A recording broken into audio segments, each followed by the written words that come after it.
Hello friends, welcome to Ramzan சமையல். இன்றைக்கி கருவேப்பிலையில் பிரமாதமான தொக்கு எப்படி செய்யலான்றது தாங்க பார்க்க போகிறோம். இந்த தொக்கு பார்த்திங்கன்னா கருவேப்பிலையில் தான் செஞ்சிங்கன்னா நம்ப மாட்டாங்க, அந்தளவுக்கு டேஸ்ட்டாக இருக்குங்க. எப்படி செய்யலான்றதை பார்க்கலாம், வாங்க வீடியோக்குள்ளே போகலாம். அதற்கு ஒரு பேனில் ஒரு 2 ஸ்பூன் மாதிரி ஆயில் சேர்த்துருக்கேன். கடலைப்பருப்பு ஒரு கையளவு எடுத்திருக்கேங்க. உளுத்தம்பருப்பு ஒரு கையளவுக்கு சேர்க்கிறேன்.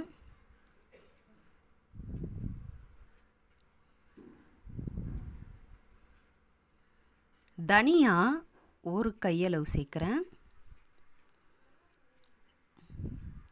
இதோட ஒரு பிடி அளவு வேர்க்கடலை,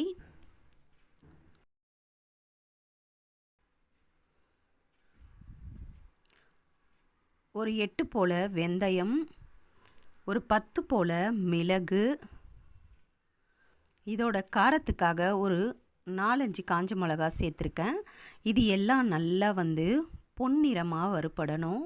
இதில் சேர்த்துருக்க இன்க்ரீடியன்ட் எதுவுமே நீங்கள் கட் பண்ணாமல் எல்லாமே சேர்த்து செய்யும் போது அவ்வளோ ஒரு மனமாக டேஸ்ட்டாக இருக்குங்க இந்த தொக்கு.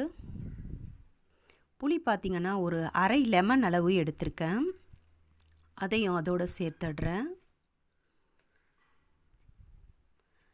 நல்லா வறுபட்ட பிறகு கருவேப்பிலையில் தானே இங்கே தொக்கு செய்ய போகிறோம். கருவேப்பிலை நல்லா 2 கைப்பிடி அளவுக்கு நல்லா வாஷ் பண்ணி எடுத்து வந்திருக்கேன். 2 கைப்பிடி அளவுக்கு கருவேப்பிலை சேர்க்குறேன். எதுவுமே இன்றைக்கி ஸ்பூன் அளவுகளில் நான் சொல்லலை, எல்லாமே கை அளவுகளில் தான் சொல்லியிருக்கேன்.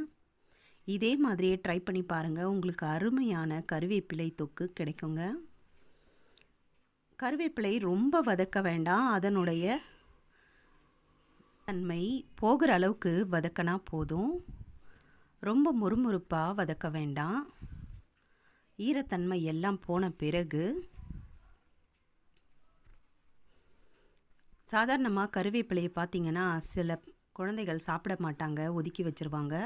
இந்த மாதிரி நீங்கள் தொக்கு பண்ணி கொடுக்கும் போது சைட் டிஷ்ஷாக வச்சு சாப்பிட்ருவாங்க சாப்பாட்டுக்கு. ஒரு பிஞ்ச் அளவுக்கு மஞ்சளும் கொஞ்சமாக உப்பு, கல் உப்பு சேர்க்குறேன். நல்லா வதக்கி எடுத்துக்கிறேன்.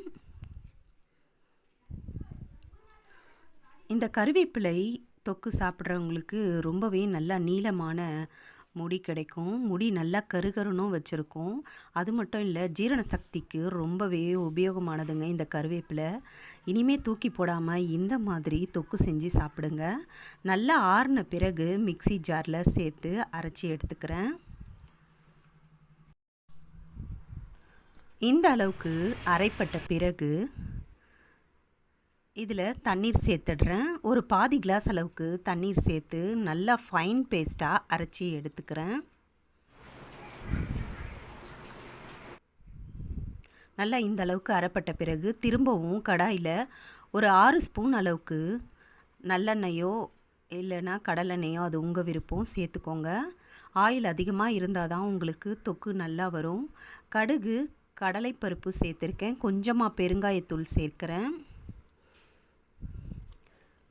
இதோட நல்லா ஒரு பூண்டை நல்லா தட்டி எடுத்து வச்சுருக்கேங்க, அதையும் சேர்த்து நல்லா வதக்கி எடுத்துக்கிறேன். இந்த நேரம் நம்ம அரைச்ச விழுதை சேர்த்துடுறேன். அதாவது இந்த கலரே நமக்கு சேஞ்ச் ஆகணும், அந்த அளவுக்கு நல்லா அதனுடைய மசாலாத்தன்மையெல்லாம் பச்சை வாசனை போகிற அளவுக்கு நல்லா வதக்கி எடுத்துக்கணுங்க. இந்த அளவுக்கு சுழண்டு வரணும். நமக்கு சுட சுட கருவேப்பிலை தொக்கு தயாராகிடுச்சுங்க. இதை சாதத்து கூட, சப்பாத்தி, வெறும் சாதத்துலேயே இதை நீங்கள் போட்டு சாப்பிடும் போது அவ்வளோ ஒரு டேஸ்ட்டாக இருக்கும். எங்கள் கடாயில் பார்த்திங்கன்னா சூடான சாதம் சேர்த்து கலந்து சாப்பிட்றேன். இந்த வீடியோ பிடிச்சிருந்ததுன்னா லைக் பண்ணுங்கள், ஷேர் பண்ணுங்கள். மறக்காமல் ரம்ஜான் சமையலுக்கு சப்ஸ்கிரைப் பண்ணுங்கள். Healthy food, healthy life video வாட்சிங். தேங்க்யூ. நெக்ஸ்ட்டு ஒரு வீடியோவில் சந்திக்கிறேன். பாய்.